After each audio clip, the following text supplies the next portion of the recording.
All right, it's Wednesday, August 28th. Today is a super special show in this week of guest hosts because I get to hang out with my longtime friend, GM of Walser Hyundai, the one and only troublemaker, Erikka Tiffani Wells. Absolutely. I am ready to go. I got my troublemaker. That's OG. If you have that, you know. You know, in the very beginning, like, all we talked about was making trouble. Like you and I and Asotu as a whole, we still talk about making trouble, but we've kind of like taken the edge off it a little bit because you got to be a little more palatable to some people, you know. Sure. But we're still making trouble every day. You can't help it. Every day. I know. So you've been GM for a little while now. Tell us just a little bit about your morning routine. Yeah, so it'll be exactly 1 year, September 1st. I usually get here around 6:45. For me, the early morning time by myself is how I like time block my day. I am not the most organized person. So for me, structuring my day out in time blocks and prioritizing my time to know what is the most important thing that I need to get done is a huge part of making sure that I leave successful. Oh man, that's so good. And that I'm similar to you. Like, I'm organized, obviously, enough to have the position I have. You're organized enough to have the position that you have, but really have to make up for it in like the forced discipline of behaviors. Yeah, good habit. Because if not, I'll just flutter around like a butterfly, like talking to this person and that person, having a great old time. Meanwhile, you know. Yeah, you realize being busy is not productive. And sometimes it's just about, like you said, having those good habits and routines to make sure that if there's one or two things that you have to get done today, those get off the list first, that you can really have time to be there for your team, which you know how I am about my team. I do. Look at that. First in the show, busy is not productive. That's the first one to write in your little notebook today if you're watching. And just ask yourself, am I being busy? Am I being productive? What's the difference? We have a new podcast dropping. It's an In the Dirt episode. Actually, it released yesterday. It's with Kerri and Ashley Cavazos of WOCAN. I had an amazing time at the Luncheon at the NAMED conference last week. And Kyle interviewed Ashley and Kerri right outside in front of the Step and Repeat banner to talk about the organization's growth. And it's just so much fun to watch you all grow kind of in lockstep with how Asotu has grown. The timing is really pretty lined up. It is, and congratulations on the Ally being thank you so much supporter of us, and hopefully that was a nice surprise for you guys. It was an amazing surprise. Yeah, what you guys have done, what you did with the breakfast. I mean, we had such a good turnout and so much feedback from the breakfast at Asotu, and people were like, hey, this was amazing, when can we have it again? So I know our partnership is just kind of cementing, but it's exciting to wonder of what's to come. Well, so good. We're going to do it again. If you are interested in going to AsotuCon, or you want to know what all the fuss is about because you heard it and you saw the billboards and you hear everybody talking about it, we do have a email like first to know sign up list up on AsotuCon.com, and we're going to be doing another breakfast. We're going to have to like open some of the dividers and make space because y'all sold out that room last year. We certainly did. All right, we're going to get into some news. Hand curated this one just for you. Hyundai is pivoting toward expanding its hybrid offerings due to slowing demand for fully electric vehicles. They're planning to more than triple their global hybrid sales by 2028, basically doubling hybrid models from 7 to 14, including the introduction of new drivetrains with extended range hybrids set to release next year, 2025. Basically, they have a forecasted surge to 1.33 million by 2028, which is up from 510,000 last year. So basically, you're saying North America will see the highest increase, with sales tripling by 2028. Part of their plan to expand to 5.5 million global annual sales by the year 2030. But, you know, who knows what's going to happen by then. CEO Jae-hoon Chang said with the recent slowdown in the EV transition, the demand for hybrids is picking up. GM of a Hyundai store, what are you seeing on the ground?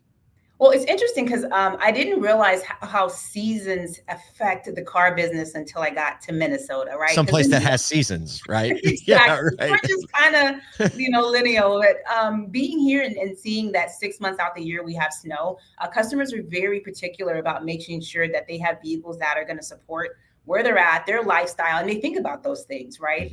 Our plug-in hybrids have not moved as fast as we'd like to see. You know, we joke about it that we have birthday parties for them here sometimes on the showroom floor when they turn one, but our hybrid models, to your point, have been a lot more popular. You have the early adopters who've been with hybrids for like since 2013, 2014. And they're like, hey, I've been a long time hybrid owner. They've kept their cars a long time, and now they're being reintroduced to the hybrid market. And then you also have these guys that are coming in and they're like, hey, I'm very new to the scene. I'm not sure if it's worth the extra cost. But everybody wants to be budget friendly right now. And I think people are becoming more and more comfortable with hybrid for those that are not quite ready to take the big plunge into EV, myself included. What do you drive? I drive a Santa Fe, not a hybrid yet, but I wanted to get through one more winter. Yeah, right. Just one more before. It's not, obviously because you have both. The hybrid's not going to affect it as much, but for the cost, and my drive is short. I have a 6-mile drive to work. It just kind of says, is it worth it versus people who have to have that daily commute? A lot of the Uber drivers buy the EVs, they buy the hybrids. I have them parked outside of my facility using my chargers all the time. So yeah, I mean, the hybrid has been extremely popular, especially in the Tucson.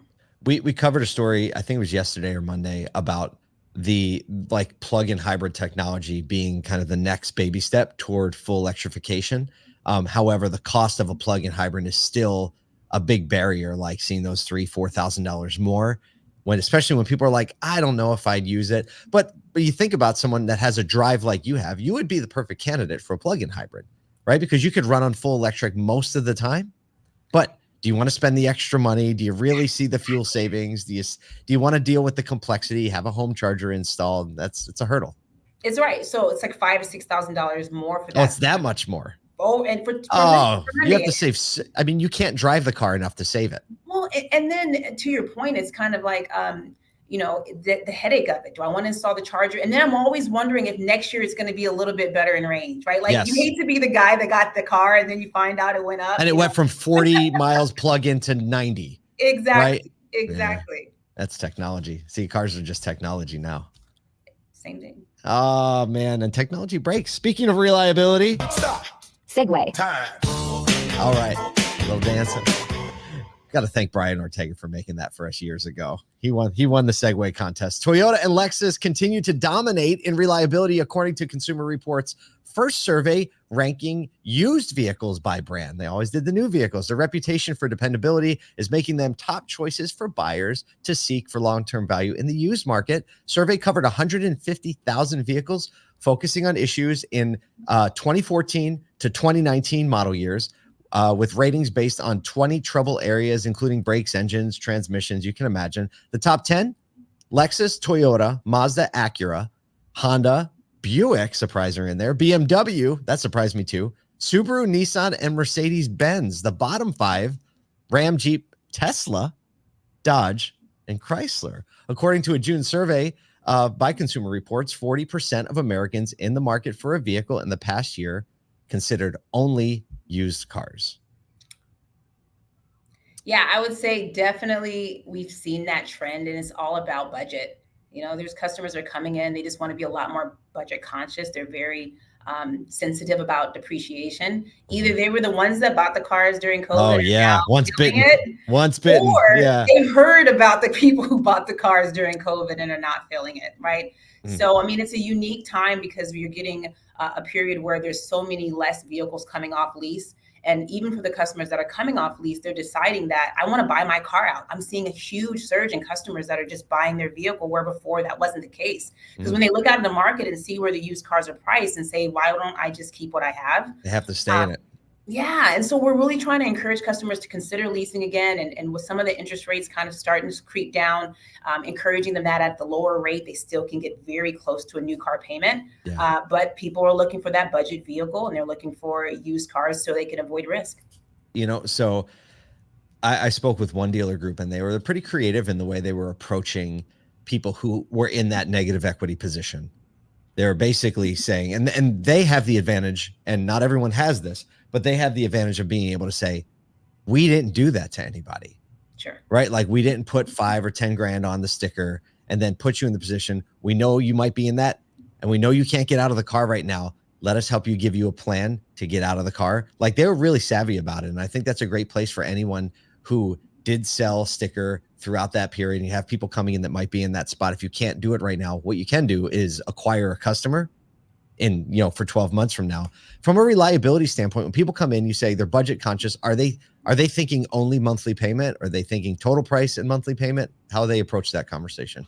I think right now it's still a lot of monthly payment. I mean, we know it's inflation. Grocery bills are higher than ever before. I mean, you talked about going back to school right now. It's just conscious to say, hey, everything costs, everything's more expensive. So we're still seeing a lot of monthly payments. You of course get the buyers that can come out and write a check. For them, it's not much has changed. They've done well with their money. They're going to continue to do well with their money. But we are trying to encourage people to, again, lease, because we're saying, hey, in 2 or 3 years, you don't know if your lifestyle is going to change. You don't know if the situation is going to change. You don't know what the economy and politics and all these things that are distractors from making the right decision right now, is to encouraging them to give those 3 years a try, figure out where they're at, and then reconsider purchasing their vehicle at the end. So the monthly payment piece works really well if you can encourage the customers to lease. And Hyundai is a value brand. It's just really, to your point, educating the customers on what their options are, especially those that have made mistakes in the past, is to slow them down and say, hey, we're part of the solution. We're here to help. And then educating them on how our solution is the best one for them. Would you say is the most popular? What's the best value lease right now that you have at your store? Elantra, for sure. I mean, you can get Elantra for like $249 on a lease. The Santa Fe, the brand new model that just came out, is actually a nice lease too. You can get it for under $500 with just $1,000, $2,000 down. Wow. And that's, as big as the Palisade. It's a big car. Palisade. So, I mean, the manufacturer is getting really aggressive to make sure customers have a nice price point. We even got a Sonata. We've been promoting our Gotta Get a Sonata sales event here. Gotta get a Sonata. Shameless plug. Gotta get a Sonata. Yeah. So you can lease a Sonata, sign and drive for $389 with first payment due. So we want to keep that. People want to be under 300, and that's like almost impossible nowadays, right? Yeah. 400 or 500 is the new 300. Yeah. So it's just getting their heads wrapped around it and understanding that with Hyundai, I mean, not only do you get that great powertrain warranty, but if you lease it, you're going to be able to get out of it in 3 years and make a decision on what's next. I have to say, that's the first time I've heard the phrase sign and drive in years. Like, I literally haven't heard that phrase since 2019. It's good to hear it coming back. Well, no one wants to pull any money out of pocket that they don't have to right now. Right. No, sign and drive is a beautiful thing. It's a beautiful thing. All right. Finally, moving on to the last. Autotrader is making car rides more affordable for dogs, or more enjoyable for dogs and their owners, by launching new ASMR-inspired Spotify playlist designed to relax pets during trips in celebration of yesterday's National Dog Day. Basically, a Cox Automotive survey found that 52% of dog owners experience stress managing their dog's anxiety in a car. I don't want to deal with any of that. I have enough kids to manage anxiety. Country singer Walter Hayes supports the initiative, emphasizing the playlist benefits during family travels. And Autotrader is also providing tips, car accessory recommendations, and top car brands for dog owners. Are you a dog owner? No, I do not, especially not in the snow out here. Yeah. Oh, come on. It's so much fun to have a dog in the snow. You have to get a dog that can live outside, though. Right. So that's funny to me. How do Hyundai drivers, like, we know Subaru drivers, they love the dogs. There's always the dogs in the ads in the cars. But what are the Hyundai drivers like?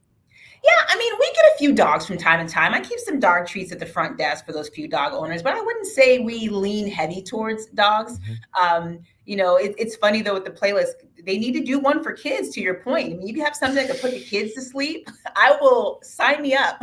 That would be, I know, like, there's no national like kids in the car month. Yeah, where's the parent anxiety where we need something to calm? It's ever present. It's just an accepted norm. I feel like when you have a dog in the car, that's a choice that you made that day. Yeah. Right. But when you have a kid in the car, like you made that bed long time ago and you're just in the game. What are you? So how old are your kids again? You have a whole range now. I do. 5, 17, and 22.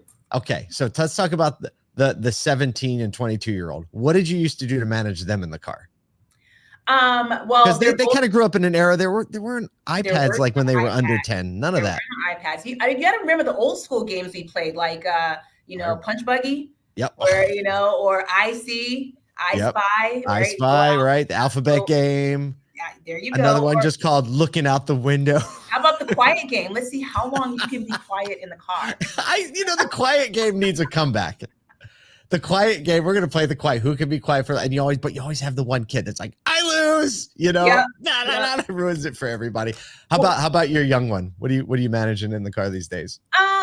With Joy, she's fun. She just sing-alongs are great. I mean, it's funny how much these kids will pick up a song. I'll have a song that I'm playing on repeat, and I'm listening to her say the words, and I'm like, "Yep, changing that playlist." Yeah. Oh yeah. Over and over and over and over again. Yeah. We do the music is a big deal. I had a Honda Pilot before that had the screen in it with the DVD player. Yeah. And like that worked really well, but that was back when like you had to bring the DVD with you. Yep. Right. Yep, So we watched like a lot of what was the one? I can't remember. It's like Toy Story or something like that. That was just constant. I could only hear it driving, right? So I know the whole script.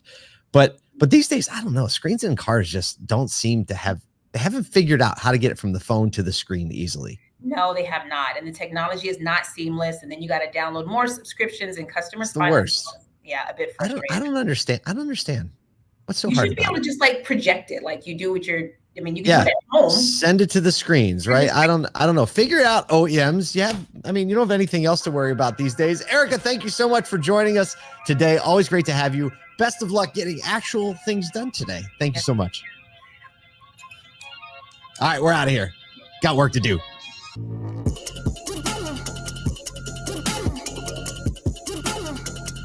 going.